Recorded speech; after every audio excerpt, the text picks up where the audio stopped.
All right, James Hetfield. Folks, do you realize two things here? Do you realize a peanut is not a nut? You ever heard that before? This is fact. A peanut is not actually a nut. It's not a nut like cashew or macadamia, walnut. Those are nuts. A peanut is not a nut. It is actually a pea.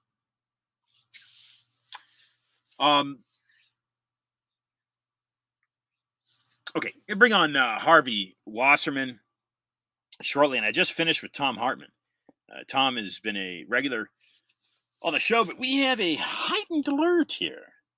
Technically not, according to the U.S. military and the Pentagon. I think there are 5 stages of nuclear threat. I think the United States is still number 2, but the Russians certainly have an escalated threat, and the Ukrainians do, for certain. And late news today, meaning yesterday, at Chernobyl, there's a power outage and possible leak. Contamination. Surprise? The nuclear crisis nobody knows. We're going to bring Harvey on in about 5 minutes, but I do want to briefly run an article by Peter Pry. That's P-R-Y. And his article, I believe, is now published, as of Monday. Today's Wednesday. Newsmax Platinum. Biden blunders toward nuclear war, end quote. Peter's a former CIA operative, past guest on my show. And the following, I'll read you a few snippets from it. The following is now live on Newsmax. The nuclear crisis nobody knows, a nuclear crisis with Russia. President Biden's first State of the Union address neglected to mention the little fact that his Ukraine policy has brought the world to the brink of a thermonuclear holocaust, Peter writes. On Sunday, February 27th of this year, that means 2022, Russian dictator Vladimir Putin ordered his nuclear forces on high alert or special alert or highest alert, as variously reported by Russian and Western sources. Putin has assumed personal control of the world's largest nuclear arsenal in one of his underground bunkers, of which there are hundreds of in Russia.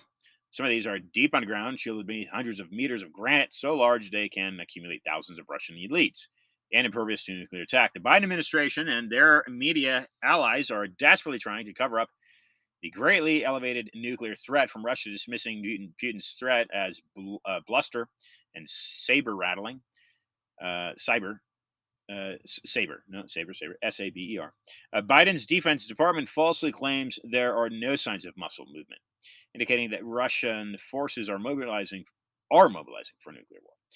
After the Afghanistan debacle, Peter writes, the Biden administration does not want to admit to Americans that they have blundered into a possible nuclear war over Ukraine, where the U.S. has no vital national interests at stake. Blundering toward nuclear war. In fact, thanks to Biden's Ukrainian policies, the U.S. and NATO now face the gravest nuclear threat since the Cuban Missile Crisis, writes Pride. Biden drew a line in the sand over Ukraine, threatening grave consequences of mobilizing NATO to arm Ukraine and project forces to Eastern Europe, staking U.S. superpower credibility on deterring Russia. After Russia's invasion, Biden enacted economic sanctions that he promised the White House press corps would be so damaging to Russia as attacks by tanks and missiles as damaging, and authorized B-52 nuclear bombers to fly for the first time ever to Poland. So consequently, before invading Ukraine, Russia performed a major nuclear force exercise called GROM, Thunder. Unusually, GROM simulated nuclear strikes in the Arctic Ocean near Finland, Sweden, and Norway, too close for comfort. Consistent with the Russian military doctrine, these exercises were to warn the West, almost certainly mobilized Russian nuclear force to war. Russia reportedly has flushed to the field at least its YARS, mobile ICBMs that can strike both the U.S. and Europe, and Russia reportedly has deployed at least some of its missile submarines and attack submarines to sea. Dictator Putin's self-deployment to a nuclear bunker is itself compelling evidence of a real nuclear crisis, since most Russian nuclear weapons can be launched in a few minutes as they are constant combat readiness. Russian nuclear forces mobilized. Constant combat readiness it means normal everyday readiness. And there's Harvey. Check the rest of this out here. DEFCON 1, 2, 3, 4, 5 at Newsmax. Peter Price. Let's get in with Harvey Wasserman, who's been studying nuclear weapons for quite some time. Harvey, thanks for calling. How are you, sir? Welcome to Discussions of Truth. Hey, it's great to be with you. I appreciate it. Everything's good. Great. I was just going through an article that former CIA operative, former basically means always, Peter Price has written regarding the nuclear threat that Russia poses over Ukraine at the moment, and how they might entangle the United States into some type of threat. Ladies and gentlemen, Harvey Wasserman joins the program for the first time. Harvey, and by the way, as you know, I just ended with Tom Hartman, and Tom does know you and says the two of you have known each other for quite some time. He's a great guy and a really important radio announcer. I'm glad you had him on. And I love being on his show. He's a terrific radio host. So, Harvey, tell listeners a little bit about you, what you do, and let's get into some of the current affairs. Well, in terms of, I actually have a history of the United States coming out. It's going to be on Amazon on Monday. It's called The People's Spiral of U.S. History. I've been working on it since 1970. That's 52 years. I was a student of Howard Zinn's, and this is basically it's Howard Zinn's People's History of the United States 40 years later on acid. So you might like it. I'll send you a PDF. It's called The People's Spiral of U.S. History. As for current events, I have been fighting nuclear power since 1973, and I have never been more terrified. There are 15 atomic reactors in Ukraine at 4 different sites. The Russians have taken over. The biggest of them is Zaporozhye, 6 reactors there. It's one of the 10 biggest nuclear sites in the world. To put it in perspective, we have 93 reactors in the United States, but there are no sites in the United States with more than 3. This one site has 6, and it would take virtually nothing to cause another Chernobyl at this reactor site, and the implications for the survival of the human race basically apocalyptic. Wow, I am stunned in the sense that I have not heard anybody mention the threat that these facilities in Ukraine poses. Describe a little bit more about what's happening right now in Chernobyl. So we're getting news that there was an electrical shortage, power outage at Chernobyl, a possible leak. What do you know about what's going on right now in Chernobyl? And then talk a little bit more about what could happen and create another Chernobyl circumstance or situation in Ukraine and how that would affect the United States. Well, I'm going to recommend a TV show. There's a 5-part series by HBO on Chernobyl. It goes about 8 hours. And if you really want to understand what happened there, it's very, very accurate. My suggestion is wake up in the morning and watch it straight through. It is absolutely incredibly powerful and gives you some information. At Chernobyl, there are 4 dead reactors. Unit 4 blew up in April of 1986. It was the worst nuclear accident in history until Fukushima. It sent a radioactive cloud all over the world. It came to the United States twice, actually. Killed a whole lot of birds at Point Reyes Bird Station north of San Francisco. And according to scientists, it killed over 1 million people. You have 15 reactors in Ukraine that are bigger and have way more accumulated radioactivity. It would take virtually nothing to cause an explosion at any of those reactors. They're old, they're not well made, they're not well run, they're incredibly dangerous, they have huge quantities of radiation on site. They could lose power, they could lose coolant. You've got people operating these reactors on extended shifts, which is when the accidents happen because these people are tired, they're worn out, and they're terrified by the war coming at them. They could just jump ship and run away, and we would have a nuclear disaster. So, these nuclear power plants have at least as much radiation in them as most nuclear weapons because they've operated a long time. They accumulate isotopes, and they're very, very dangerous in terms of the possibility of blowing up. And all Putin would have to do is wake up on the wrong side of bed and fling a couple of missiles at one or more of them, and we're all cooked. It is the most serious, as far as I'm concerned, this is the most serious threat to the future of the human race since the Cuban Missile Crisis. And I say that as a historian. And that's interesting because that parallels the article that I was just getting into for listeners, but written by Peter Pry, Pry. He said that exact thing. I think it's published on Newsmax. He said that exact thing is that we are right now living the greatest threat to a nuclear explosion since the Cuban Missile Crisis. Is this possibly a greater threat in some ways, Harvey? Yes, it is, because crazy as the Russian Soviets might have been back then, Khrushchev was actually sane, and he seemed to have a commitment to preserving human life in some form or other. Putin is a complete nut job, as we know. We don't know what he's going to do. He doesn't care at all. Very clearly, couldn't care less about the survival of the human race. Let me give you a little illustration. When Chernobyl blew up in 1986, the Soviets actually seeded the clouds to cause rain, to make the rain come down and keep the radiation in Belarus and Ukraine, so it wouldn't go into Moscow. And that's the kind of mindset that Putin has. He could not care less, and it would take just one small incident to set off those 6 reactors and completely carpet Ukraine, Belarus, a lot of Western Europe with radiation.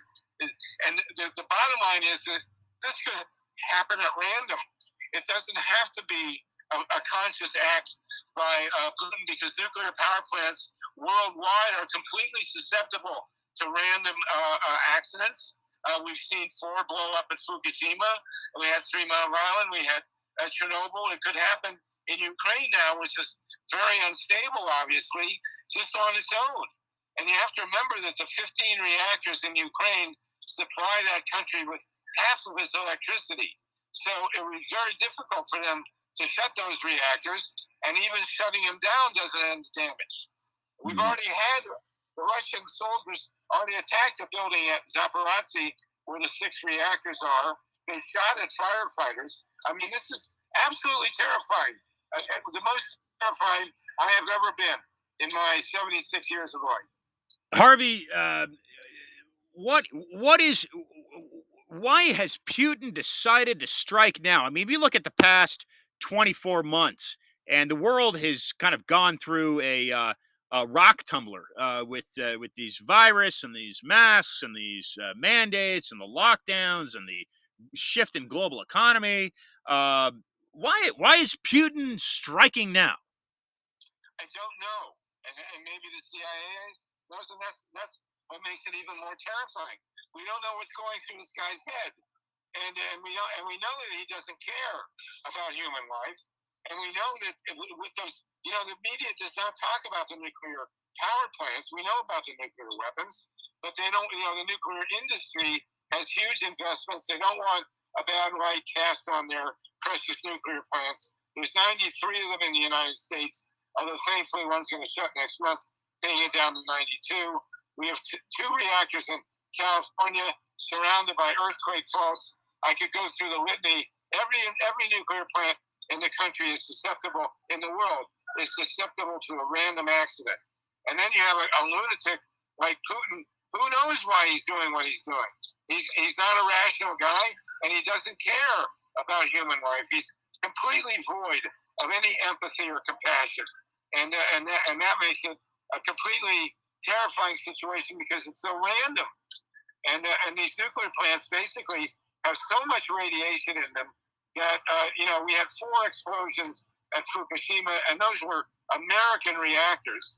We had the one at Chernobyl, and God knows what comes next. The Biden administration, along with NATO, has imposed these sanctions. We now see a spike in oil price, of course, in the past 48 hours in the U.S. What is the best course of action in your view? How does the world community, whether it be the U.S. and UK, France, whatever it may be? I mean, you're looking at a clear divide in these, the United Nations, the power, what is it, Power Five or Power Six, permanent members. Russia now pulling out this chess move. What is the best course of action to ultimately what we want to see happen? Isn't it? Is Putin to kind of retreat? But that doesn't seem to be on his forecast. He means business, and he wants to take over Ukraine and possibly more. Uh, what's the best course of Yeah. action for the United States? Well, I don't have a short-term answer. He's got nuclear weapons. He doesn't need them if he wants to completely obliterate and bury Europe in radiation. Like I say, all he's got to do is hit those reactors in Ukraine. Long term, we should have been on renewable energy long time ago. Wind and solar are the only things that are going to save the human race on this planet. We've been arguing that way for 50 years. We predicted this kind of terrorist activity with the nuclear plants. This is not hindsight. We knew this was coming in one form or another, and there's no excuse for that. Wind and solar are cheaper, safer, cleaner, and more reliable. They create more jobs, and they have been hugely successful. So that's where we got to go. And the one good thing that has come out of this horror show in Ukraine is that Finland had a contract with Russia to build a new nuclear plant, and they canceled it. All new nuclear plants have to be canceled. The ones we have need to be shut down and taken over by renewables. And that's the only solution in the long term. I'm trying to make it sense, and I'm sure listeners are trying to make sense as to what Putin wants to accomplish here. Harvey, you've been looking at the nuclear threats for half a century. You've got many hours, many years invested into this. What let me ask you this again. What is Putin hoping to accomplish here? Is this simply a power grab, or is this control of oil? What does he want? What does he want here? Well, I think Donald Trump summarized it best. Basically, he sees it as a shrewd land acquisition. I mean, he wants more land. He's an imperial guy, and he wants to puff out his chest with the old mother Russia. He regrets the fall of the Soviet Union, even though he's the fall. That's what people never understood about Joseph Stalin. Stalin called himself a communist, but he was just a czar. You know, he was just another Russian dictator, and that's all Putin is. Putin is a mobster. He represents organized crime, and on his mind is material acquisition and ego satisfaction, and who knows? I mean, he's a crazy person. Only a crazy person would do something like this, and that's why it's so terrifying to contemplate what he can do to these nuclear plants. He's completely unpredictable. His actions make no sense, and that's foreseen in human history, and that's why one of the reasons why you don't build nuclear power plants, for God's sakes. How do you mentioned Donald Trump? How do you think? How do you think? Maybe it's not fair to you, but I'm asking you. How do you think Donald Trump would be handling the situation if it happened on his watch? What do you think that he would do? He'd let Putin take over Ukraine right away. He would let him take over Ukraine. Absolutely. Donald Trump is owned by Putin and has been owned by Putin for many, many years. Putin is the mob boss of Russia. They have been. Trump's been doing business with the oligarchs from Russia since the 80s, and their finances are intertwined. It's not about some kind of silly tape. It's about the money that Trump laundered for the Russian mob in the 80s and 90s, and then Putin's just a mobster, and he came in and the oligarchs run, and he's the Don Corleone of Russia, and all that stuff is tied to Trump's finances. Trump would have let him walk right in. Trump would let him walk right in, and what reasoning would Donald Trump give to the American people? It's a shrewd land acquisition, and as far as he's concerned, and Ukraine is part of Russia, and he would have bought the Putin line. That wouldn't have stopped the Ukrainians from fighting, but it would have happened, except that we'd be on the Russian side, or Trump would be. Now, Harvey, during this time, the past few days, China has said that they remain in lockstep and supportive of Russia. Um, how do you think Joe Biden should deal with China right now? I really don't know. It's the bottom line is that the America's grip on the world is gone. There was a time when Imperial America would have been able to stop that, but if Putin has a line to China and maybe to India and certainly to Saudi Arabia, we've got no leverage. So it's a very different world now. This is not an American century, that's for sure. And I don't have answers to that, but I do have answers to the nuclear power question, and they have got to shut Diablo Canyon in California's got to shut all the American. And this could be happening to any American reactor. Any crazy person can take over a reactor and threaten $1 trillion worth of damage and millions of people's lives at stake. Okay, so go ahead, Harvey. Go ahead. So I have no magic bullet for this. I'm proud of this guy in Ukraine who's standing up, and but to look at the pictures, the video from there, it's horrifying. It's absolutely horrifying, and only a crazy person would do what Putin is doing. Right. So Zelensky is even given his location in regards to what street he's on, and he says, come after me. Here I am.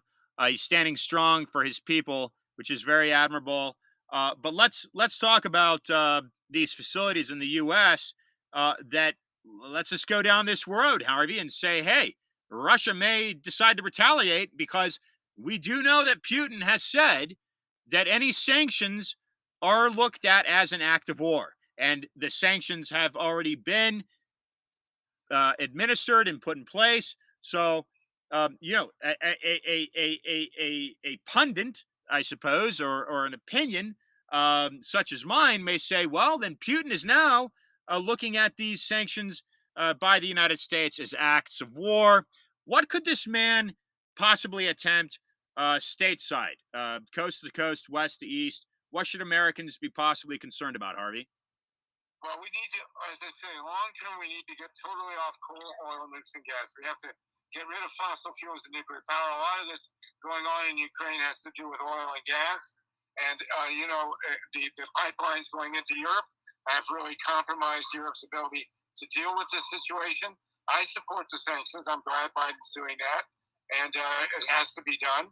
And, if we were all on electric cars, we wouldn't care about gas prices. And we should have been on electric cars decades ago. We are technologically behind because of the power of corporations to defend their obsolete investments in fossil fuels and nuclear power. This should never have happened. We predicted this a long time ago when we started fighting nuclear. We started advocating solar and wind, and those technologies have advanced incredibly fast. And Ukraine is not going to be threatened by Putin threatening to blow up a couple of windmills. That's not going to happen. This is all about fossil fuels and nuclear power. I support the sanctions. He can't just say, well, that's an act of war. It indicates his vulnerability, and we have to pursue that route. So, I'm glad that the Ukrainians are standing up, and God, I feel for them. I can't even imagine what they're going through. But here we are. Should never have happened. Yeah, are some of these are some of these nuclear facilities in the U.S. Perhaps hackable from overseas? Is that a concern? Every one of them is. All 93 reactors in the United States are vulnerable to cyber attacks, to fatigue by the operators. They're poorly designed. You could have God forbid, a terrorist team go in there. It would take a handful to turn a nuclear power plant into an apocalyptic event. And that's what we're seeing. I mean, except he's got an army going in there. And we already saw Chernobyl did not blow up in the middle of a war. It was a peacetime event. It killed 1 million people. It destroyed trillions of dollars worth of property, damaged the ecosystem beyond repair. And we're looking at 400 such reactors worldwide and 93 here in the U.S., every one of which is totally vulnerable. Harvey, you've been on this for 50 years. What are some of the victories you can share with? Well, a lot. When we first started, Yeah. we've won a lot of them. In California, all across the country, there are reactors that never got built or that have been shut down because of the anti-nuclear movement. Never let, the idea that you can't defeat City Hall is a myth spread by City Hall. We have birthed we were called a bunch of hippies, unrealistic. We are responsible for the birth of the renewable energy industry, which 50,000 people work in renewables in California alone, about 300,000 nationwide. It is one of the fastest growing industry in the world is wind and solar, and that's all because of the anti-nuclear movement. Richard Nixon in 1974 said there'd be 1,000 nuclear reactors in the U.S. by the year 2000. In 1970, in the year 2000, there were 104, and we're taking it down, but not fast enough. And if anything, Ukraine should teach the world that we cannot afford to mess with this technology. It's failed. It is dangerous. It is destroying our planet and our economy. And right now, it is, confronting us with the worst nuclear disaster we could ever face. He does, in no way, shape, or form, does he need to launch a nuclear missile. Nuclear power plants are pre-deployed atomic bombs, and I'm sure he's very well aware of that. Mm-hmm. Harvey, what's next? What can listeners know about what's going on with you? Where can they find some of your work? Read your literature. My history book, The People's Spiral of U.S. History. I'll send you a PDF, and I'll be glad to come talk on your show. It's at Amazon Monday. I've worked on it since 1970.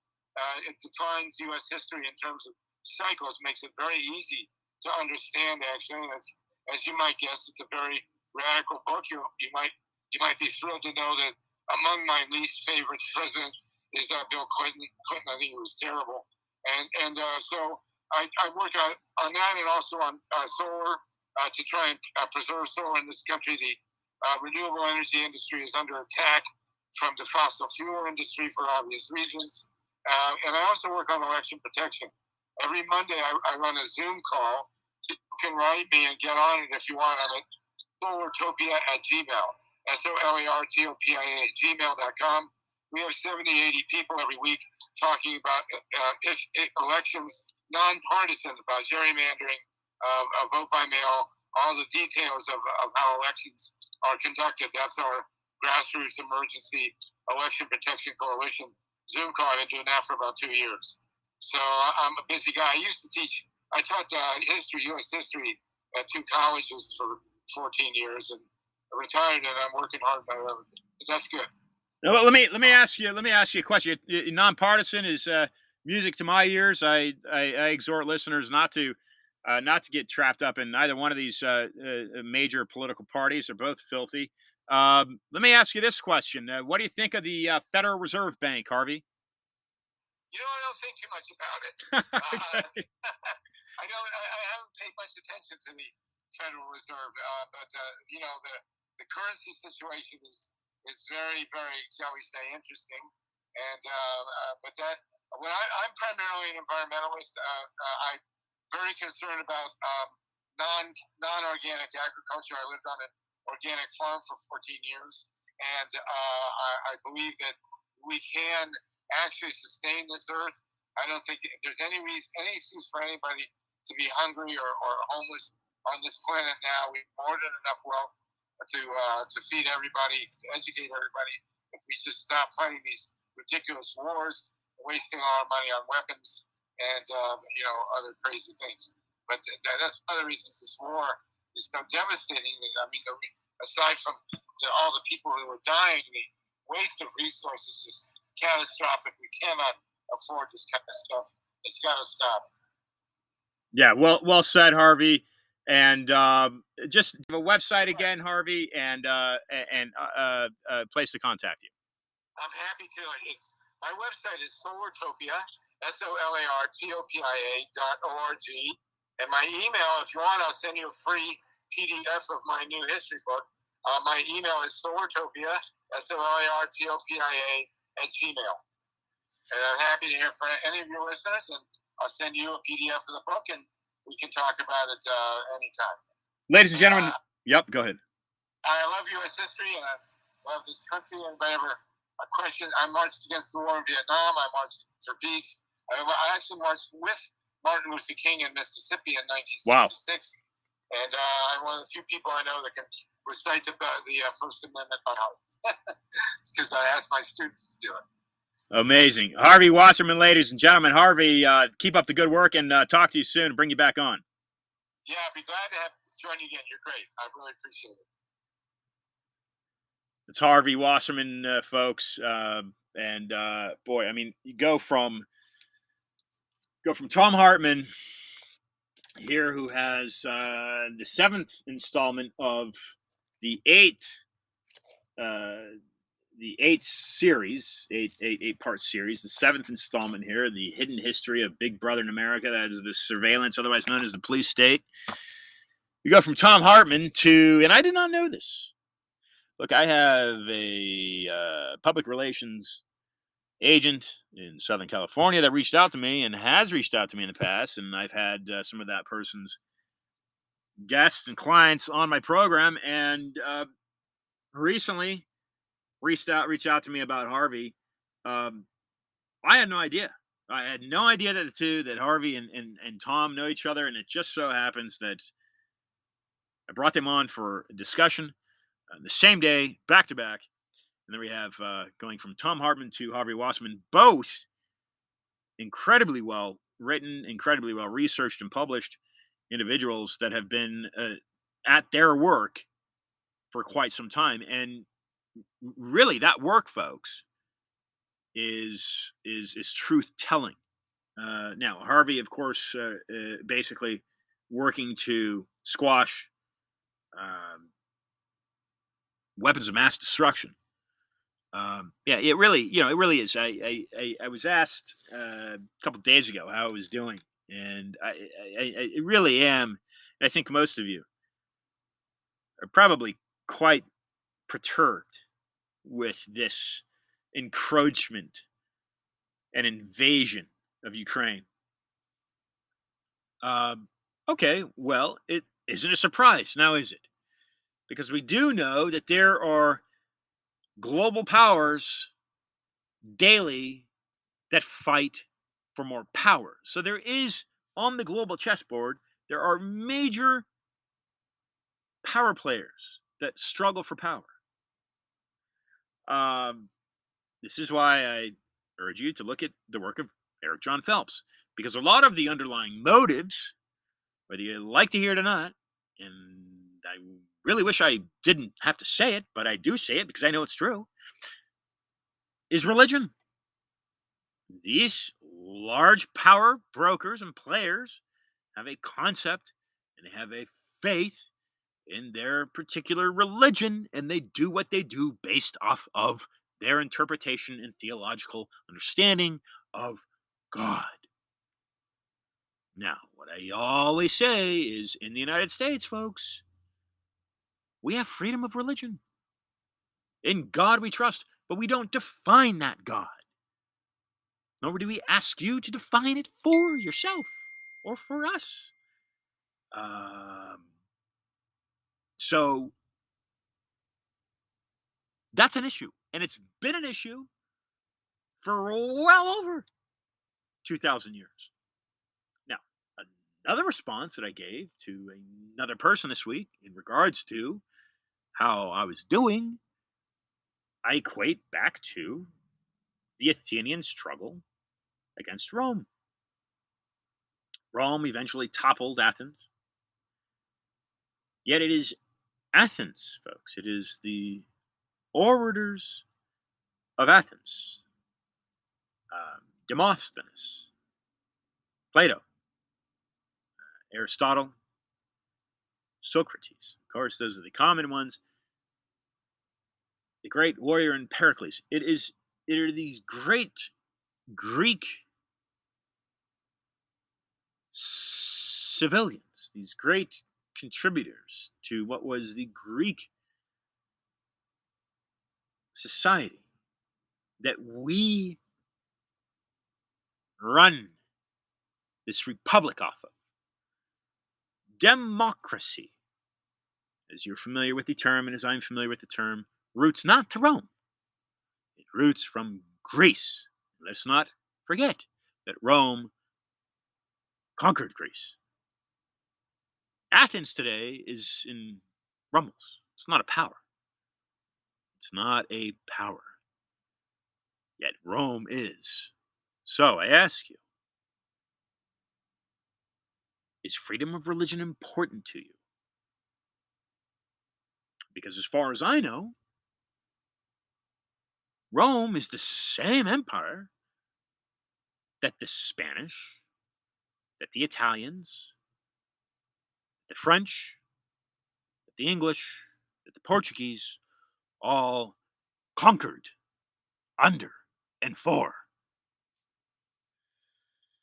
And that, my friends, is a fact.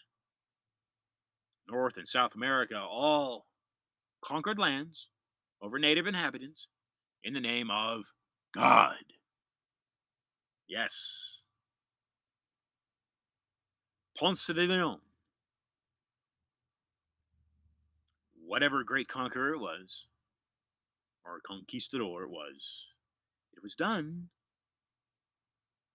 with all roads leading to Rome, or all sailing back to Rome. That's a fact. So that's just how I view things. And I certainly urge you to view those things as such, because Francis is not a Franciscan, he is a Jesuit, and the Jesuits are the military order of the Vatican. This is the first pope that Rome has seen that is a Jesuit. And oh, he's such a sweet man, isn't he? Such a sweet, darling man.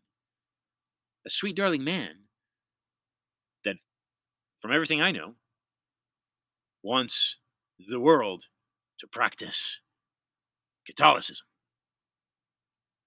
That's called the Holy War.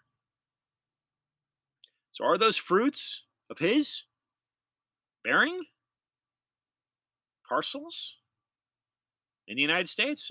Absolutely. Oh, think not. Twice, folks. Now more than ever, your Constitution is under fire. And like Harvey just said, America is no longer the the big the big muscle on the block. Okay, you now have Russia and China, and folks, you're to blame. I'm to blame. Every time you go to a store, Home Depot, wherever you go, Williams Sonoma, likely. I haven't looked at their products, but anytime you go to a store, look at where the product's made. China. If you're holding an iPhone like me, China. They're all made in China. Okay, China. Nothing against Chinese. Nothing against the Chinese. Okay, but what I'm saying here is economically, we have been building that military over the course of the past 50 years. We have been building China to become a mega power because we've been financing it. We've been allowing all of our businessmen to get filthy rich off of having their goods made in China for cheap labor. Look at a guy named Anthony Sutton. I write about him. If you buy my book, Federal Reserve, Freedom Reserve, No More Lies, I write about Anthony Sutton. Anthony Sutton saw this in the 70s. In fact, Russian weaponry was technologically equipped from American science and research. That's a fact, Anthony Sutton. And America has done the same to the Chinese. Those are two enemies, if you will, two enemies that the United States has financially created in large part. In large part. The United States is the largest consumer on the planet of goods. Am I wrong? I don't think I am. 300 million people, and we probably have the largest garbage garbage dumps on the planet. Our garbage facilities are probably the most active of any nation on the planet. Maybe I'm wrong. Okay, that's an assumption, but it is based off of my understanding. We are the greatest consumers of materialistic goods on the planet. It's a reflection of the embracement of these capitalistic uh, policies that we've allowed ourselves to govern our country by. So, yeah, let me finish up here with Peter Pry. Let me just finish that up with Peter Pry.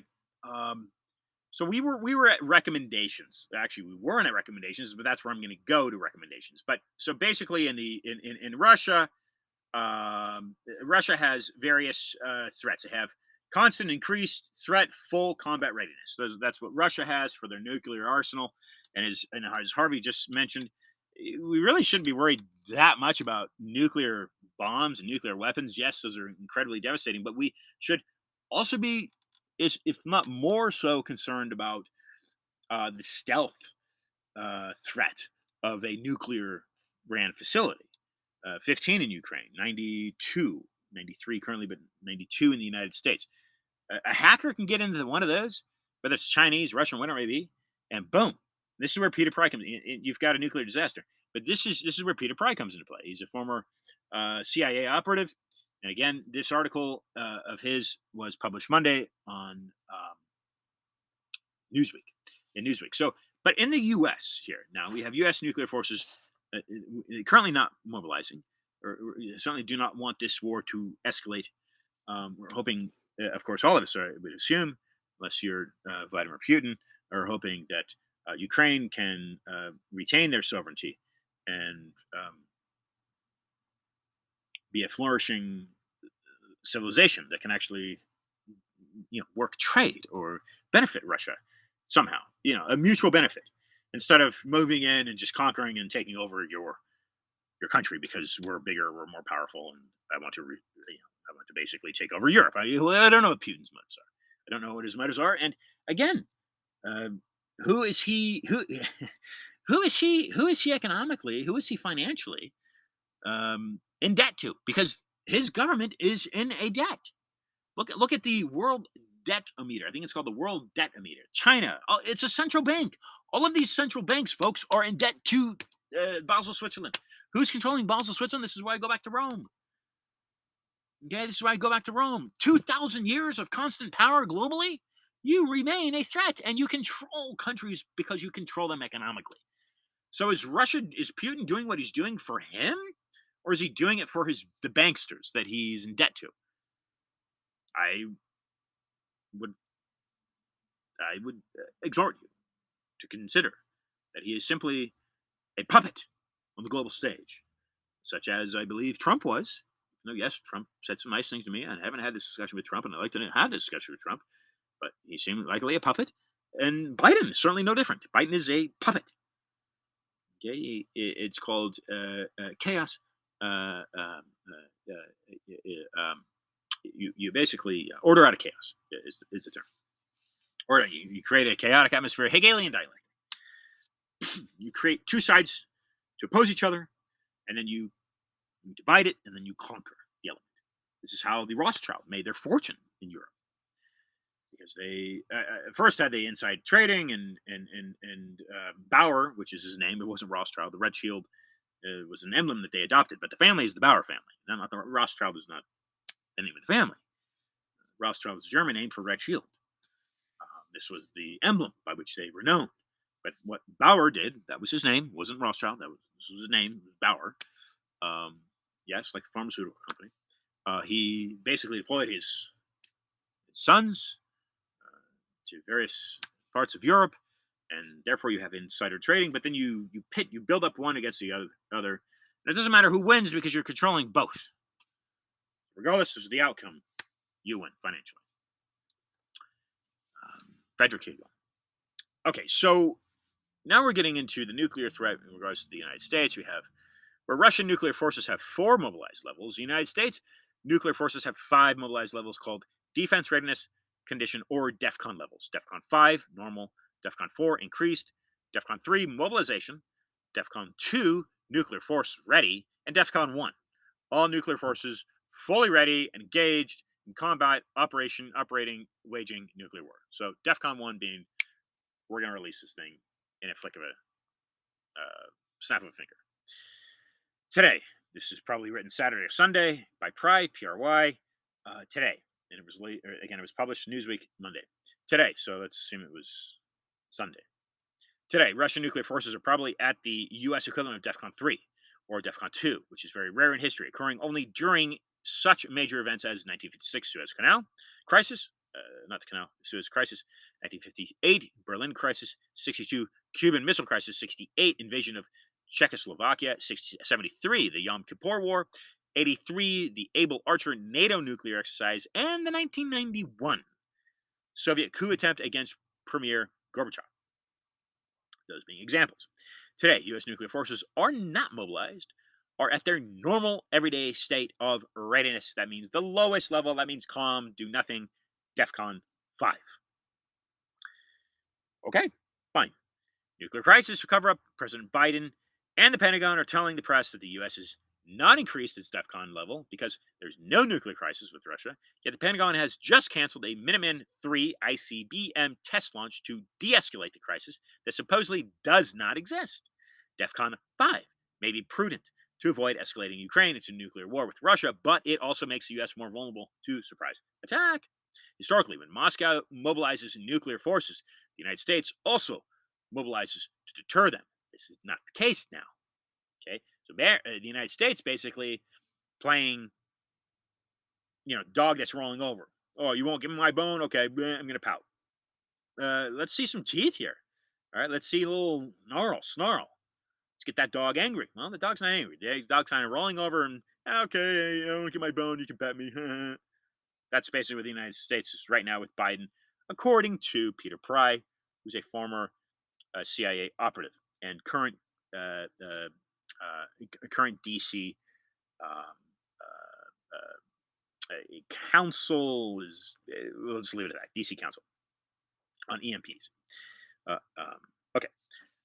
During the Cuban Missile Crisis, President Kennedy mobilized U.S. nuclear forces to DEFCON 2. That's pretty high, right? Because DEFCON 1 being the highest, making Moscow retreat from Cuba and told the truth to America and the world about the imminent nuclear threat. Maybe Putin and Biden are both crazy, but Putin is better posturized to win a nuclear war. So let me ask you, as you listen to me, and you've listened to Harvey, what do you think Trump? How do you think he would be reacting right now? He's already said this could lead to World War III. Everybody knows that. We all know that. These are incredibly high stakes games, cards being played on the table. Hasn't been this high since John Kennedy, Cuban Missile Crisis. That's just the way it is. How would Trump have reacted?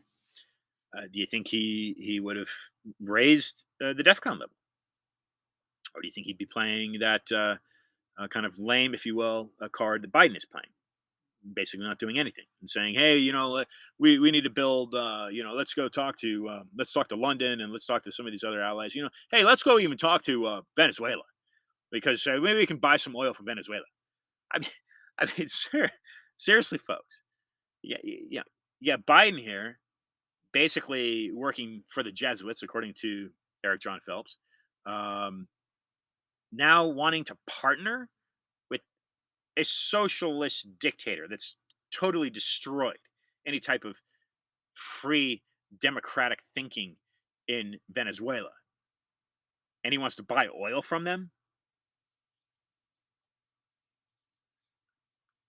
Again, I try not to get caught up in politics, but some of these things you can't help, right? You just can't help but to think this is, I mean, can you? Where does the rationale come from? This type of thinking. Okay, so Peter Pry recommendations, and that's going to be it for this episode of Discussion of Truth. Although punishing Russia for invading Ukraine seems like a moral imperative justifying Western military intervention, the US and NATO have no vital interest to stake in Ukraine. that would justify risking a major conventional or nuclear war with Russia. U.S. in order supreme national and international interests dictate non-intervention to avoid a nuclear war with Ukraine. Retaliatory measures to punish Russian aggression that would be far more painful and productive than the feather of economic sanctions and a policy of fighting until the last brave Ukrainian, including the following: cash program to harden the U.S. electric grid and other critical infrastructures from EMP and cyber warfare. Again, Prize, an EMP expert. Much could be accomplished in 1 year to protect the American people from these existential threats that are the key to quick victory over the U.S. in the military doctrines of Russia, China, North Korea, and Iran. Crash program to deploy space based missile defense like Brilliant Pebbles, deployable in 5 years for $20 billion, that could render obsolete the nuclear missiles of Russia, China, North Korea, and Iran, and greatly diminish their capability to engage in nuclear blackmail. Crash program to accelerate their modernization of the U.S. nuclear triad, now mostly planned for the 2030s to catch up with Russia, that has already modernized its triad. Cash program to catch up with Russia in development of advanced nuclear technology weapons, where the U.S. is 30 years behind, even if abandonment of comprehensive test ban treaty CTBT and resumption of nuclear testing is necessary, since Russia and China have already violated the CTBT with low yield nuclear testing. Crash program to rearm U.S. ICBMs with multiple warheads. They originally carried multiple warheads, but were reduced to single warheads for reason of arms control and strategic stability, to close the gap with Russia in numbers of nuclear warheads that can be launched on short notice. Crash program to greatly increase U.S. tactical nuclear weapons from the present 180 gravity bombs to 2,000 or more warheads for U.S. air, sea, and land forces, to match at least the lowest estimated number of Russia's tactical nuclear weapons, 2 to 8,000. The new U.S. nuclear posture review should not weaken the credibility of the U.S. nuclear deterrent by advocating a nuclear, quote, no first use, end quote, policy, or differently worded variants thereof, should not ban U.S. ICBMs or oppose replacement of the aged Minuteman III with new ICBM, should not ban nuclear armed strategic bombers, should not ban nuclear armed SLCMs, ALCMs, and other strategic or tactical nuclear missiles, should support development of U.S. nuclear hypersonic warheads for strategic missiles. Current U.S. hypersonic weapons under development are non nuclear for theater or tactical use, like hypersonic warheads, ICBMs, now deployed by Russia, and should not pretend that conventional weapons are a credible substitute for nuclear weapons. Unfortunately, the Biden administration is seriously considering going in the wrong direction, all the above, in their nuclear posture review, which may be another reason they do not want to admit blundering into a nuclear crisis with Russia. Ukraine is an object lesson in what happens when the strategic balance tilts against the West. Where were your clothes made? Likely China. Where was your computer made? Likely China. End quote. That was pun. Avenge Ukraine by remembering the strategy of peace through strength that won the Cold War against the USSR peacefully and can again deliver victory in the new Cold War against Russia and China peacefully. Yes, the new Cold War against both Russia and China. Stop buying crap made in China. Folks, it's been another discussion of truth. Peter Vincent Price, Executive Director of the Task Force on National and Homeland Security, serves as Chief of Staff of the Congressional EMP Commission, Director of the U.S. Nuclear Strategy Forum, and on the staffs of the Congressional Strategic Posture Commission, the House Armed Services Committee, and the CIA. He is the author of the books Will America Be Protected in 2022, Blackout Warfare 2021, and The Power and the Light 2020. IanTrottier.com. Follow me on Twitter, on Instagram. Look, I've got a fundraiser. Got a law school. I've got the LSAT scheduled, whether I take it or not. I got it scheduled. I am fighting for your rights, your constitution, your freedom, folks. Support me. And until next time, this has been another discussion of truth. Be awesome.